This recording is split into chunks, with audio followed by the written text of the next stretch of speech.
welcome to the Dream Season podcast, an oral history of the 1989-90 UConn men's basketball season, also known as the Dream Season. This is episode 2, the arrival of Jim Calhoun.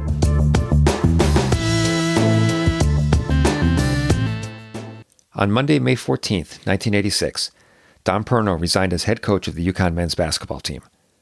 The next day, athletic director John Toner announced that he would oversee a search committee made up of 14 people. Among the members of that committee were Dee Rowe, who was an associate athletic director at the time, Tim Tolikin, the associate athletic director for communications, and Jerry Besselink, the newly named captain, who would be entering his senior year.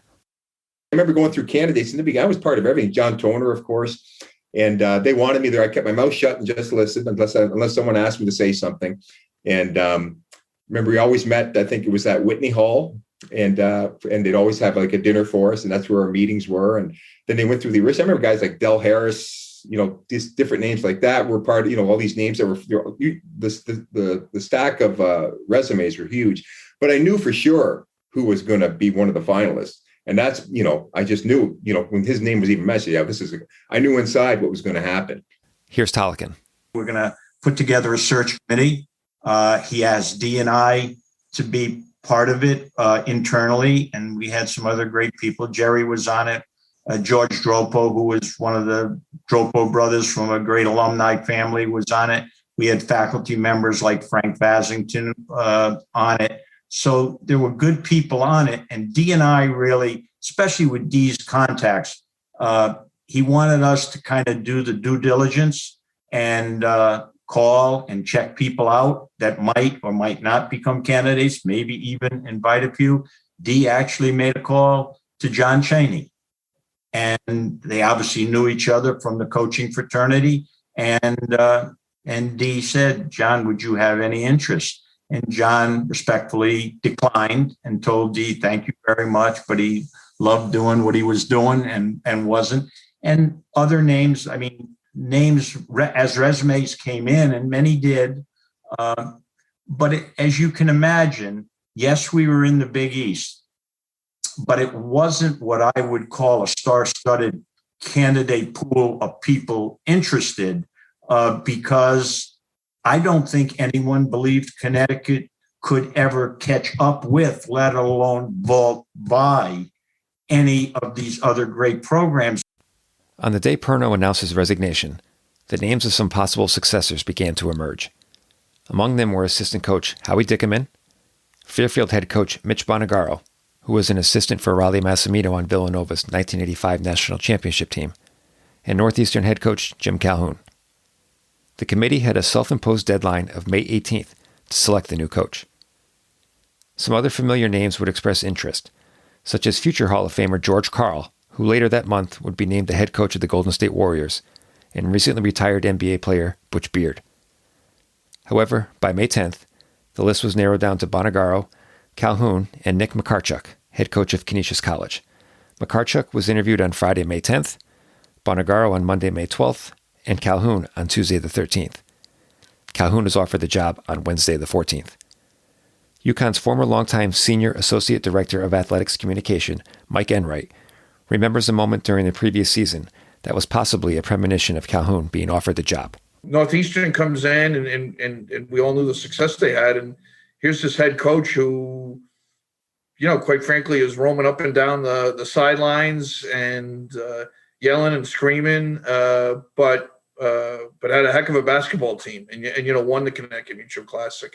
And there's a great photo of John Toner sitting on the scorer's table with the Connecticut Mutual Classic banner below him, and Coach Calhoun going crazy at some play as a Northeastern coach, and John Toner just kind of staring at him with this somewhat inquisitive, somewhat hysterical, but very pensive look. John Toner said afterwards, quote, "There really was no other candidate in my mind aside from Jim. I knew he might not take it, so I needed a backup choice. But Jim was really the only one I had in my mind." End quote. Despite Calhoun's interest in the job the moment it became available, it wasn't a slam dunk decision for him. Calhoun had been the head coach at Northeastern University in Boston since 1972.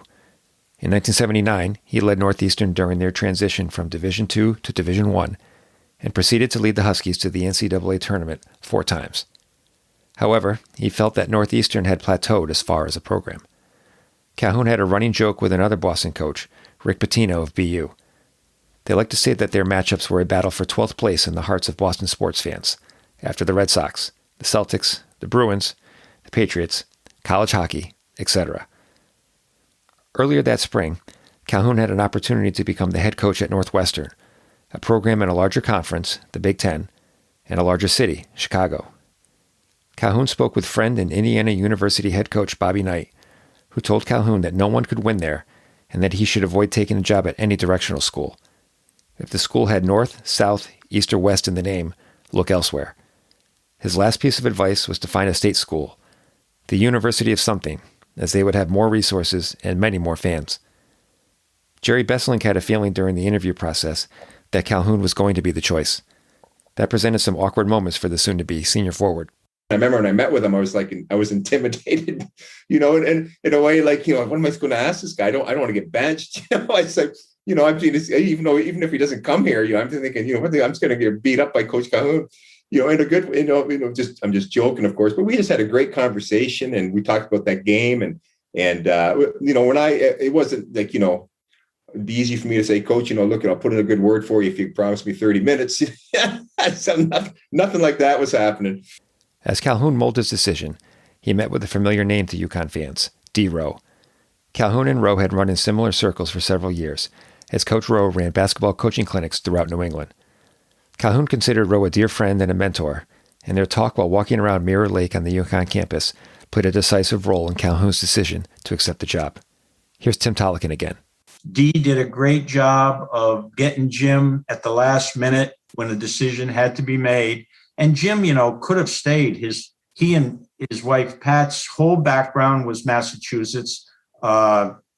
He would be the athletic director if he wanted at Northeastern whenever he stopped coaching. He had a great team coming back, and yet Dee, and to a degree John, but certainly Dee from a basketball standpoint, because he was a basketball man, convinced Jim that he had to accept this challenge, even though there was zero in our DNA that would say this is a great job and it'll only be a matter of time.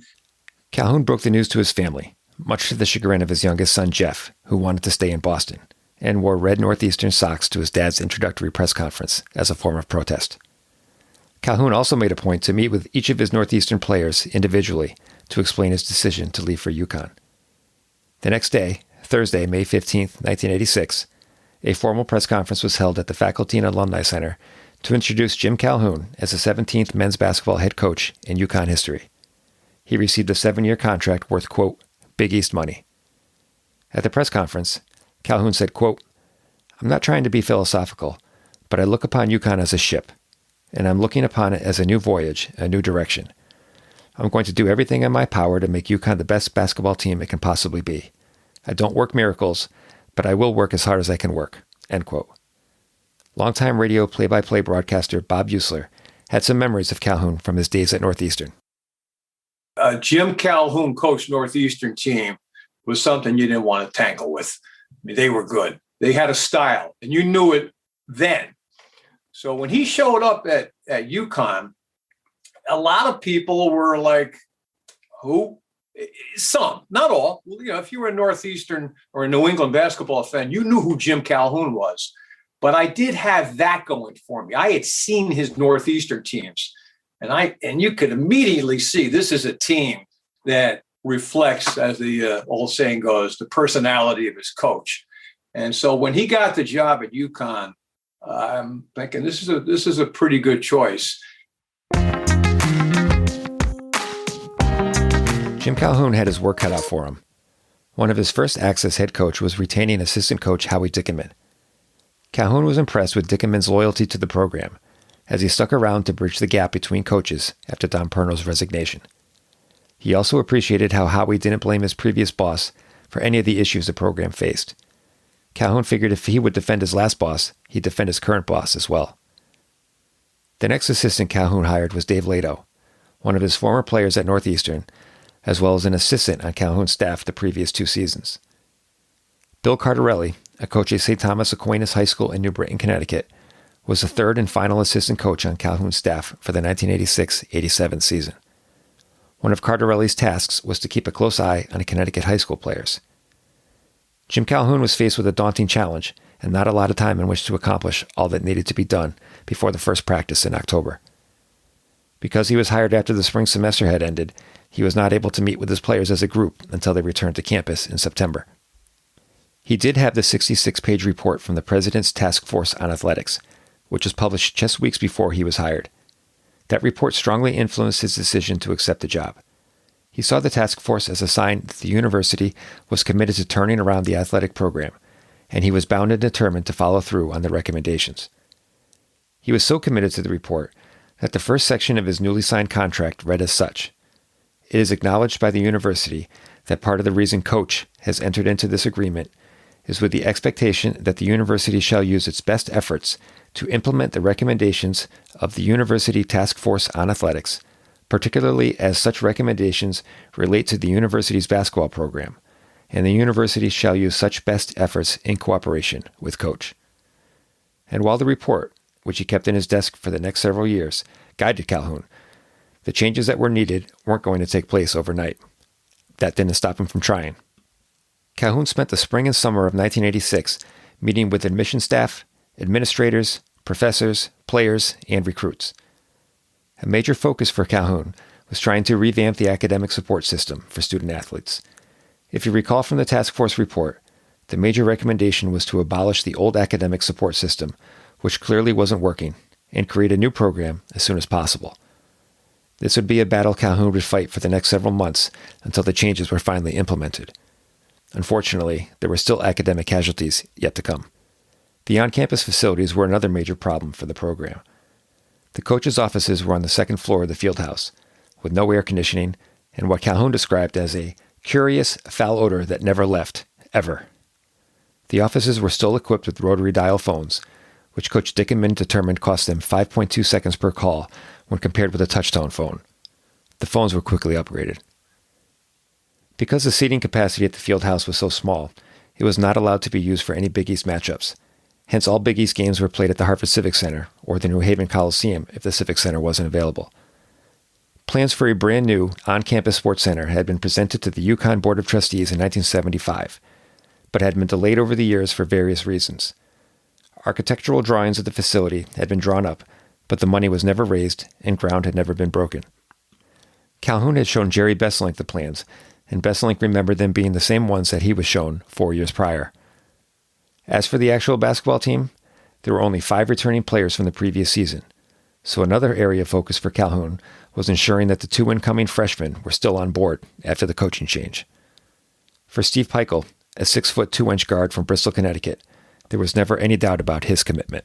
They had recruited me for a long time, and Coach Perno was the high school coach at St. Paul's before he went to UConn. So everywhere I turned in Connecticut and Bristol was UConn people. And I kind of grew up at the Hartford Civic Center watching games and, wanting to play in the Big East. And Coach Dickerman was a bulldog too in the recruiting process. And I think Tate George and I we committed in November of Coach Perno's last year. And then, at the end of the season, Coach Calhoun came with Coach Dickerman. And, back in those days, too, I was going to UConn. I wanted my family to see me play. I liked UConn. It wasn't like it is now.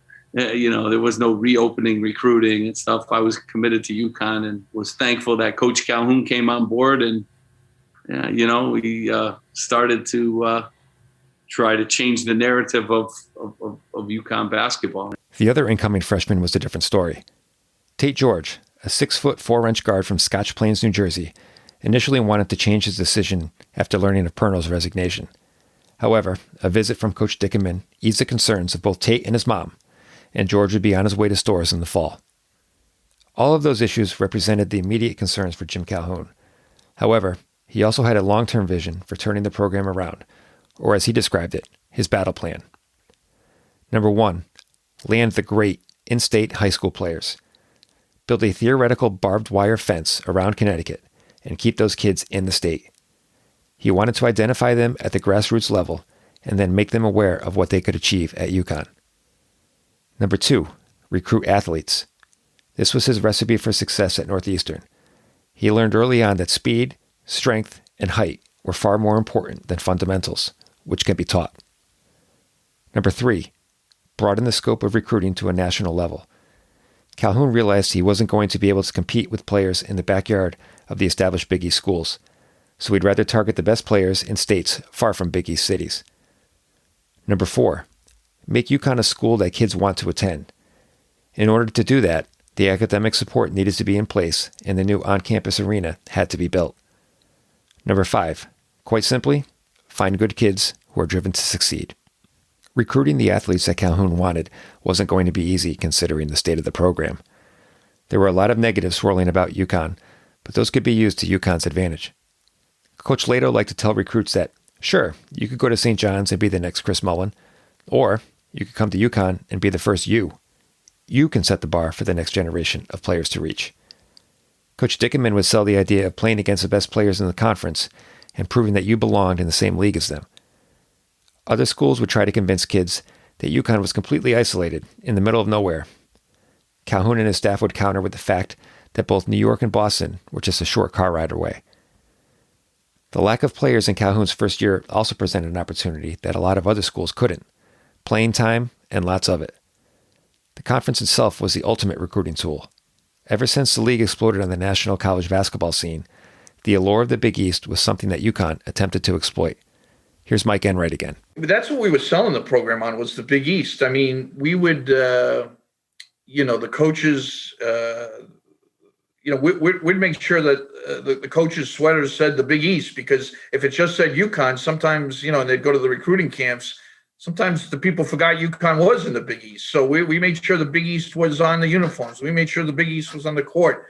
When we did the media guides, we made sure that we were picking pictures that had the Big East in the background, or when we were doing picking photos out for different things, we wanted to make sure not only was it a good picture of the UConn player, but that Patrick Ewing or Chris Mullin was in the picture with him, because people didn't know that UConn was in the Big East. I mean, people in Connecticut knew, and I'm sure you're aware there were people in Connecticut that thought we should have gotten out of the Big East, but we had to remind people we were in the Big East. Coach Lato talks about how he and the staff approach recruiting.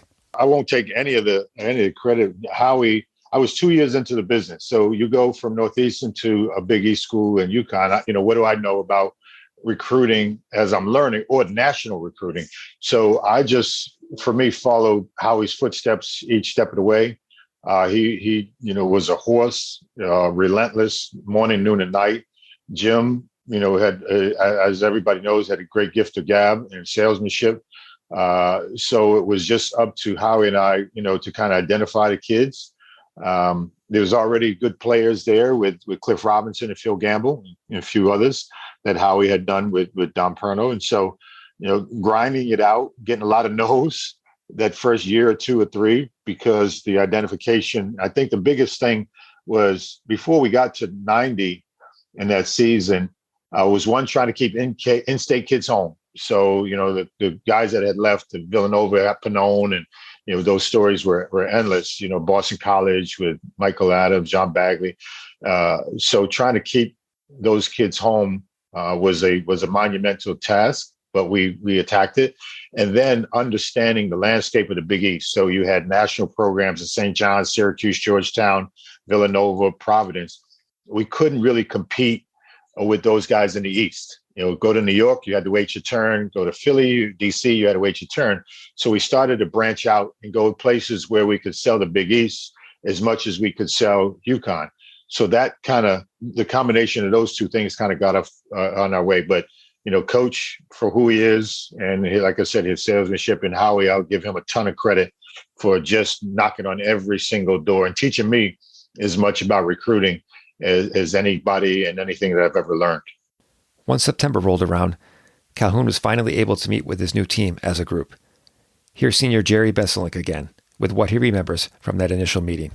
remember the first meeting with the players, and I remember my meeting with him first alone. He says, I don't need to keep you as captain. And I said, because he knew, Coach Perno had named me captain. I said, no, that's okay. I said, whatever you think, Coach, it doesn't matter. I'm just coming here to work hard and play, And because I think he wanted me to earn it in his eyes, and I respected that a great deal. And so it never changed. I was able to stay captain.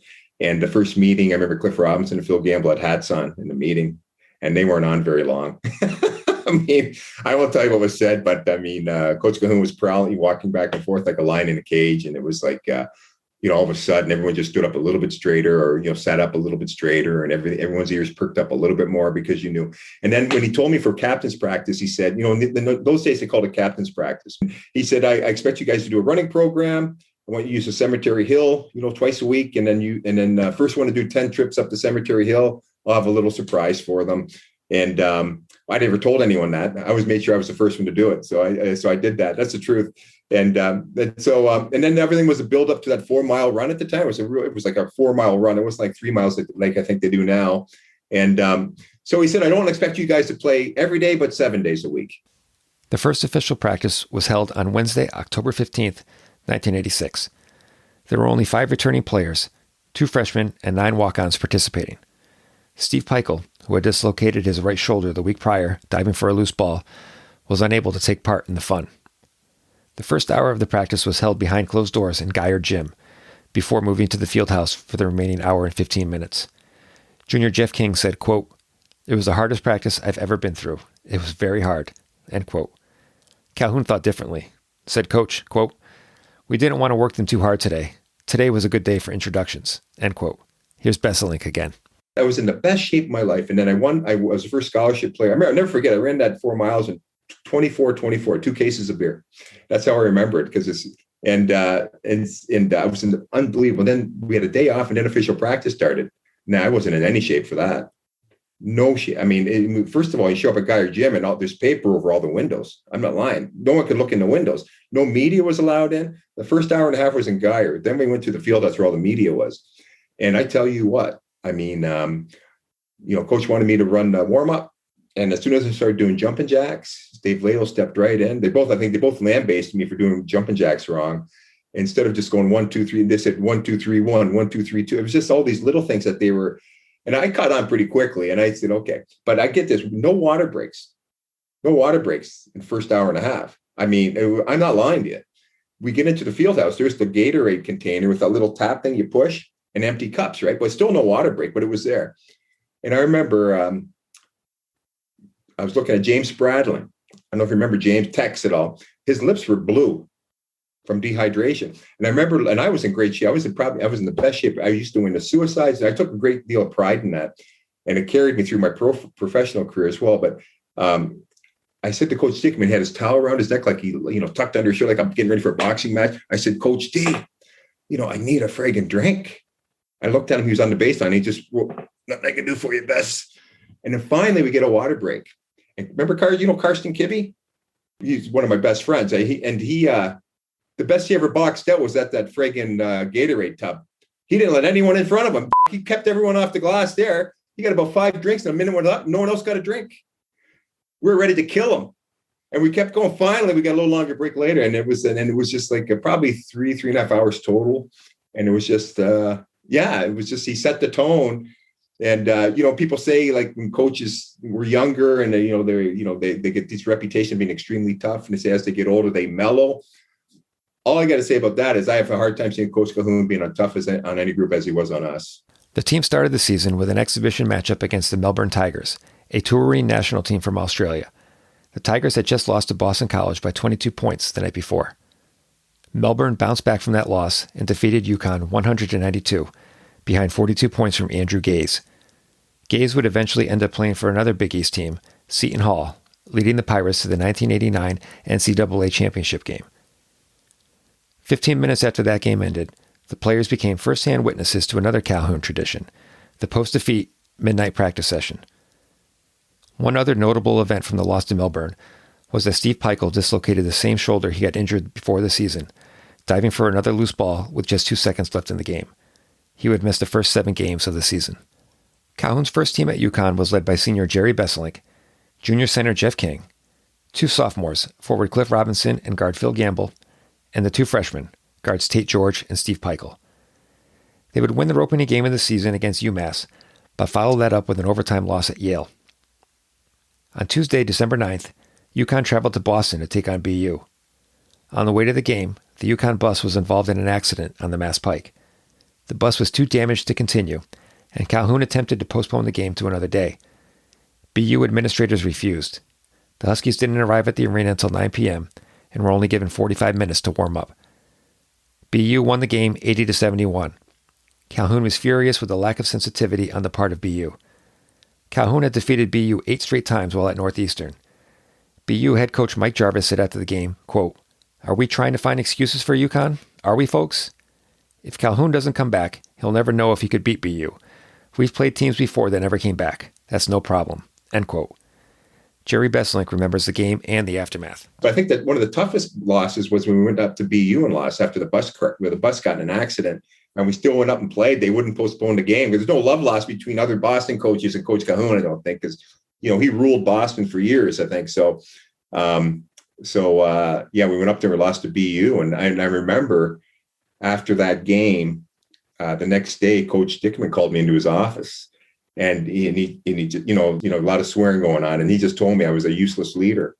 And, and I just had the best preseason of my life. And I'm trying to do what I can to help this team, have some kind of success. And I stood up. I just told him he was effing crazy.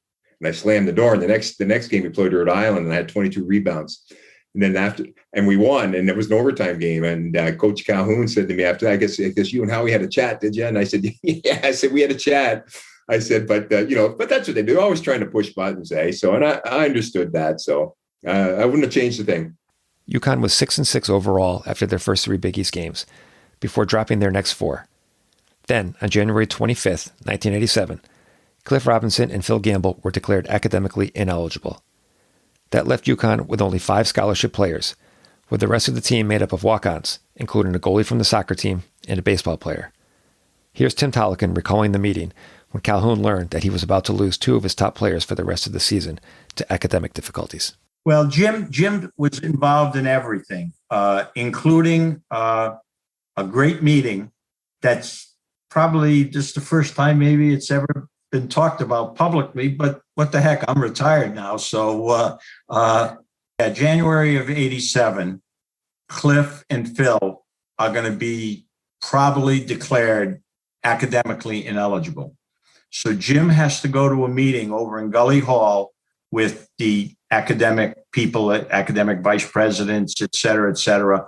And when you talk about an institution, and again, I'm not faulting UConn for doing this. It was the way we operated at the time. And honestly, I probably am somewhat proud that Jim wasn't necessarily, but I might be proud that the university wasn't cutting corners. They weren't going to look the other way academically.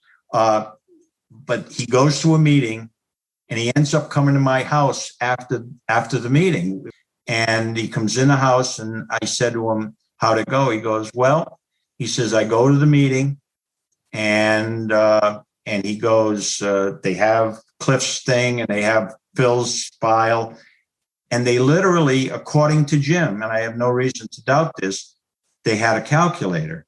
And so they added up, this course and this course and this course, and say he had to have a 2.0 to continue. And Mike Tranghese still to this day talks about UConn was the only school in the league at that time that made people academically ineligible mid-season.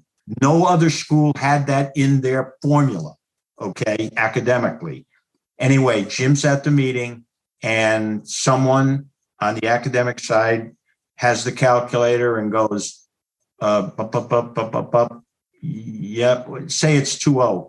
Oh, he's like 1.8. Phil, he's under. And I'm sorry, coach, they're both academically ineligible for the rest of the season. And, Jim basically, in so many words, because he was so frustrated, said, you people aren't educators, you're accountants. Because in his mind, again, this is his program, and he didn't want anybody, he just wanted, is there anything, from an institution standpoint that we can do to help these young, because they had no help. At the time, there was a gentleman named Dick Hollab, who I believe they had brought in to be an academic advisor, and he was trying to do a good job and anything, but the tools weren't there. When I say we just weren't ready to be in the Big East, that might have been the classic example, because there was no system in place to support the guys who clearly might have been high-risk students. Well, if they were high-risk students, do something to try to assist them, or don't bring them in the first place. The day after losing Cliff and Phil, UConn traveled to Boston College, severely undermanned. The story of this game tonight really is more academic than athletic. The University of Connecticut has lost their two best players for the rest of the season. We talked with Coach Jim Calhoun about this situation. Well, we're obviously disappointed. I think that the larger picture is, though, that the kids will be out 11 games, and out of a 120-game career, that's kind of a small price to pay for their academic degree, and I think that's important at this point. So we'll go on and play as hard as we can for the next 11 games. But it's a disappointment to our kids, and the only thing we can do is kind of rally around and give it our best shot. The Huskies proceeded to shoot 64% from the field, led by Tate George with 15 points, Steve Pikiell with 14, and Jerry Besselink's 13 points and 13 rebounds, to come away with a 66-60 upset win on the road. This is just a major win for the University of Connecticut. Great to be a part of such a, in a sense, historic moment in athletics. The rebounding, Huskies, all the adversity. And a raised fist from Jim Calhoun. Just let him go. Benton throws it up three-quarter court. The Huskies of Connecticut have pulled off a major upset here. Again, this isn't going to disturb anybody's national rankings. It's not going to disturb anybody's tournament seeds at the end of the year. But for the Connecticut Huskies, as Jim Calhoun and Steve Pikiell hug each other over there on the sidelines, just a great show. Oh, extraordinary. As disappointed as BC is, just a tribute to Jimmy Calhoun and the great effort, particularly Jerry Besselink with a great job tonight. All right, Jerry Besselink, Jim Calhoun are coming over here. We're going to chat with them. Right now, let's go back to the studio and John Saunders. Coach Jim Calhoun said he would have to search the dorms to find enough players to put in uniform for this game. He still won it. He won the 6-point game after losing 2 starters due to academic ineligibility. And Coach Calhoun, it is a very big win. Let's go out to Boston Garden again, where Bill Raftery is standing by with Coach Calhoun. Thank you, John. And, of course, Boston Garden, welcome home. Yeah, I feel great. The kids gave me a great welcome home present. They really did a great job, and it's been a tough week for us, obviously. And Jerry and just the kids just stepped forward and just played basketball. I'm just so proud of them. I know you feel great about the 2 kids back in stores. Yeah, I do. I think the kids really said, hey, Coach, get one for us, and we did. Wrote Ken Davis in the Hartford Courant, "Miracle might be too strong a word, but what the University of Connecticut did Tuesday night was nothing short of incredible." 5 days later, a report surfaced that the Big East was, quote, concerned with the events at UConn, end quote, referencing the academic situation as well as the poor facilities being a major hindrance with regards to recruiting. Big East Associate Commissioner Mike Tranghese did clarify that UConn's status as a member of the Big East Conference was not in jeopardy. The Huskies lost 8 of their next 9 games before hosting Seton Hall at the Civic Center in the final home game of the season. Despite losing Steve Pikiell and backup guard Greg Economou in the first half to concussions, UConn won a thriller, 56-54. The crowd of 8,130 appreciated the effort of the Huskies and demanded a curtain call, which the team gladly obliged. Next up was the Big East Tournament, where for the second consecutive year, the Huskies would square off with Boston College in the dreaded 8-9 game, the matchup between the bottom 2 teams in the conference. Calhoun scheduled the team to stay the weekend in New York, regardless of whether they won or not. Said Calhoun, quote, "They always seem to come in, play, leave, and that was it. Regardless of what happens, we don't want it to be that way. We want the kids to see that with a couple of recruits and the return of a couple of players, we'll be a part of that scene," end quote. The Huskies watched the rest of the tournament as spectators after losing 61-59, despite Steve Pikiell's career-high 27 points. UConn finished the season with a 9-19 record, tying the school record for most losses in a season. The loss to BC was also the Huskies' 8th straight loss in the Big East tournament. Despite the poor win-loss record, Calhoun felt that progress had been made. He felt that competitiveness and mental toughness had been added to the program. Tate George set a record for assists by a freshman, and the creation of the counseling program for intercollegiate athletics, along with a dedicated counselor for the players, Ruth Mead, was already paying dividends in the classroom. Here's Calhoun recalling the impact of the revamped academic support programs. Well, I give Ruth a lot of credit because she was there and, quite frankly, probably was a former coach, yet she's intellectually a very smart woman. And I just think that she kind of was a good Band-Aid as we developed the program. It's actually saying very positive because she didn't have a lot to work with in the sense of, making sure our kids, were challenged in the classroom a great deal. UConn was changing. The face of UConn was changing. The race, gender, locations of students was changing. UConn was starting to grow up. And we had Ruth for a couple of years. That certainly, as I said, was a great Band-Aid. I said that very complimentary to try to get things done for us. And I think that was really important as we look forward to the counseling program for student athletes, CPEA, which eventually became a real solid program for us. And, when we get to the end, deep into that, we had adjusted something else, and that ended up being the APR, which was the mandate by NCAA, which found out that you only could go to the NBA, otherwise you couldn't leave. And we had, for a period of time, 30 or 40 kids that went to play Europe, and same thing, bottom line is. But bottom line, it ended up being a great thing for us and a great step forward. And I look back proudly, I look back to maybe one of my first graduates, that would be Jerry Besslink, played a year for me, all the way up to, more recent times. And I just think that, the university kind of grew with us because as we changed ourselves to quote big time athletics and traveling all over the country and playing in tournaments at the end of the season, et cetera, life was different. And I think we were a little ahead athletically, not necessarily academically. The school was terrific academically, but support-wise. And I think that's the biggest thing that came out of the first 15 years I was at UConn. Steve Peichel remembers seeing the influence Calhoun had on the program over the course of that season. Relentless is the term I use for Coach Calhoun. He was determined, but we played hard. We rebounded. Teams are signs of who their coach is. I think we kind of took on his personality, and we weren't the most talented group, and we were young. I mean, Kate was a freshman. I was a freshman, guys, first year guys. But we worked hard, and in that league, you have to. But I remember after the last game that we played and season was over, Coach Calhoun came in the locker room after the game and said, we'll never have a losing season like this again. Turns out, Jim Calhoun is a man of his word.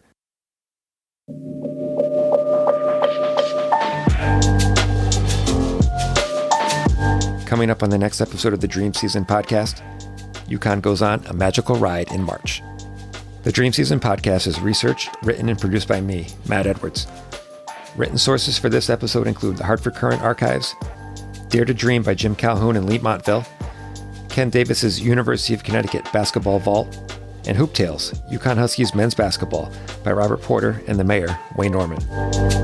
If you have any memories to share about anything I just mentioned, want to correct me on something I screwed up, or just have general feedback to give, send me an email at dreamseasonpod@gmail.com or call and leave me a message at 903-884-8990. If you leave your name and location, you may hear yourself on a future episode. You can also connect with the show via Twitter and Instagram at DreamSeasonPod.